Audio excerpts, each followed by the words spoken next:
नमस्कार। आज हम जीनस पावर के चौथी तिमाही यानी Q4 2025 के नतीजों पर गहराई से बात करेंगे। तो कोशिश रहेगी कि इन नतीजों के जो मुख्य बिंदु हैं उन्हें समझें और देखें कि भाई कंपनी ने कैसा परफॉर्म किया है। चलिए शुरू करते हैं। सबसे पहले रेवेन्यू पर नजर डालते हैं। आय में तो काफी बड़ा उछाल दिख रहा है। हाँ बिल्कुल, आंकड़े काफी प्रभावशाली हैं। इस तिमाही में Q4 2025 में रेवेन्यू रहा 936 करोड़ रुपए। 936 करोड़। जी, अगर पिछले क्वार्टर से तुलना करें Q3 से तो वो 604 करोड़ था और पिछले साल इसी तिमाही में मतलब Q4 2024 में ये सिर्फ 420 करोड़ था। अच्छा, तो मतलब साल दर साल तो दुगने से भी ज्यादा की बढ़ोतरी हो गई। हाँ बिल्कुल, लगभग 125% की ग्रोथ है साल दर साल। और तिमाही दर तिमाही भी देखें तो करीब 50-55% का उछाल है। 125% साल दर साल, ये तो कमाल की ग्रोथ है। हाँ, साफ है कि कंपनी की बिक्री ने जोर पकड़ा है। शायद वो जो बड़े ऑर्डर्स मिले थे उनकी डिलीवरी अब तेज हो रही है। हो सकता है, लेकिन इतनी तेजी से रेवेन्यू बढ़ता है तो अक्सर खर्चे भी उसी रफ्तार से बढ़ जाते हैं। क्या यहाँ भी ऐसा ही हुआ या खर्चों पर कुछ लगाम रही? सवाल बिल्कुल सही है। देखिए, खर्चे बड़े तो हैं। इस तिमाही में खर्चे रहे 79.6 करोड़ रुपए। ठीक है। पिछले क्वार्टर में ये 545 करोड़ थे और पिछले साल 393 करोड़। तो बढ़त तो यहाँ भी काफी है। हाँ, बढ़त है, लेकिन ध्यान देने वाली बात यह है कि रेवेन्यू जिस अनुपात में बढ़ा है 125%, खर्चे उस हिसाब से नहीं बढ़े। इसमें एक दिलचस्प बात इन्वेंट्री की है। इन्वेंट्री वो कैसे?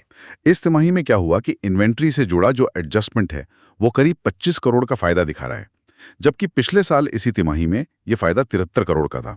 ओह, तो मतलब इन्वेंट्री का सपोर्ट इस बार कम था। तो फिर मुनाफे की तस्वीर कैसी दिख रही है? क्योंकि असली कहानी तो वहीं पता चलती है ना? बिल्कुल, और मुनाफे की कहानी तो काफी शानदार है। नेट प्रॉफिट यानी शुद्ध मुनाफा इस तिमाही में रहा है 123 करोड़ रुपए। 123 करोड़? ये पिछले आंकड़ों के मुकाबले कैसा है? जरा सोचिए, पिछले क्वार्टर में ये 56 करोड़ था। ठीक। और पिछले साल इसी तिमाही में महज 24 करोड़। क्या बात है, 24 करोड़ से सीधे 123 करोड़। जी हाँ, इसका सीधा मतलब है कि साल दर साल मुनाफा करीब करीब 5 गुना बढ़ गया है। 5 गुना? हाँ, और तिमाही दर तिमाही भी देखें तो 2 गुने से ज्यादा हो गया है, 56 करोड़ से 123 करोड़। ये तो जबरदस्त उछाल है मुनाफे में। बिल्कुल। इसमें एक और चीज का थोड़ा हाथ है, जॉइंट वेंचर यानी जेवी का। हाँ। पिछले साल इसी तिमाही में जेवी से 5 करोड़ का नुकसान रिपोर्ट हुआ था। अच्छा। और इस तिमाही में जेवी से 4 करोड़ का फायदा दर्ज हुआ है। तो ये स्विंग भी, मतलब नुकसान से फायदे में आना, इसने भी मदद की। हाँ, इसने भी बॉटम लाइन को थोड़ा पुश दिया है। हाँ। लेकिन जो सबसे अहम चीज है वो है ऑपरेटिंग प्रॉफिट, मतलब कंपनी के मुख्य बिजनेस से होने वाला मुनाफा। हाँ, वो कितना रहा? वो पिछले साल के 42 करोड़ से उछलकर इस तिमाही में 161 करोड़ हो गया है। 42 से 161 करोड़? जी, ये करीब करीब 4 गुना बढ़ोतरी है। ये दिखाता है कि कंपनी का जो कोर ऑपरेशन है हाँ। वो कितना मजबूत हुआ है। हाँ। मार्जिन काफी सुधरे हैं। सही कहा। 5 गुना नेट प्रॉफिट ग्रोथ और लगभग 4 गुना ऑपरेटिंग प्रॉफिट ग्रोथ, ये तो अविश्वसनीय से आंकड़े लग रहे हैं। इसका मतलब शेयर धारकों के लिए यानी प्रति शेयर आय, ईपीएस पर भी बहुत बड़ा असर पड़ा होगा। बिल्कुल सही पकड़ा आपने। मुनाफे में इतनी बड़ी बढ़ोतरी सीधे सीधे ईपीएस में झलक रही है। इस तिमाही का ईपीएस बढ़कर लगभग 4 रुपए 50 पैसा हो गया है। 4.5 रुपए?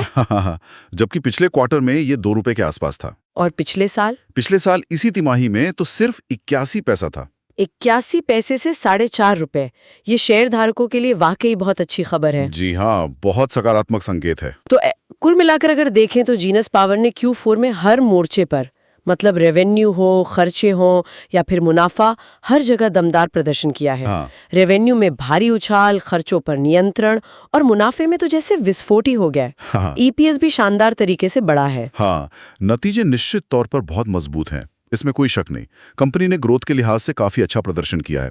अब यहाँ से आगे देखने वाली बात यह होगी कि क्या कंपनी ग्रोथ की इस रफ्तार को, इस मोमेंटम को बनाए रख पाएगी? हाँ, ये सवाल तो बनता है। खासकर जो स्मार्ट मीटरिंग स्पेस में इतनी तेजी दिख रही है और जीनस पावर का उसमें एक बड़ा प्लेयर होने का दावा है, तो क्या वो इस अवसर का फायदा उठाते हुए अपनी ये जो बढ़त है, ये जो ग्रोथ रेट है, इसे कायम रख पाएगी? क्योंकि इतनी ऊंची ग्रोथ को लगातार बनाए रखना आसान नहीं होता। बिल्कुल, ये हमेशा एक चुनौती होती है। तो अब सवाल ये है कि क्या ये जो नतीजे हैं ये एक पीक था, मतलब प्रदर्शन का शिखर था, या ये कंपनी के लिए एक नए ऊंचे स्तर की बस शुरुआत है? ये ट्रैक करना वाकई दिलचस्प होगा आगे। जी हाँ, यही आगे देखना महत्वपूर्ण होगा। चलिए, इसी विचार के साथ आज की ये चर्चा यहीं समाप्त करते हैं। Thanks Alina and Gautam for your information. अगर आपको हमारे एक्सपर्ट की एडवाइस सही लगी तो वीडियो को लाइक एंड शेयर कर दीजिए, साथ ही साथ चैनल को दोस्तों सब्सक्राइब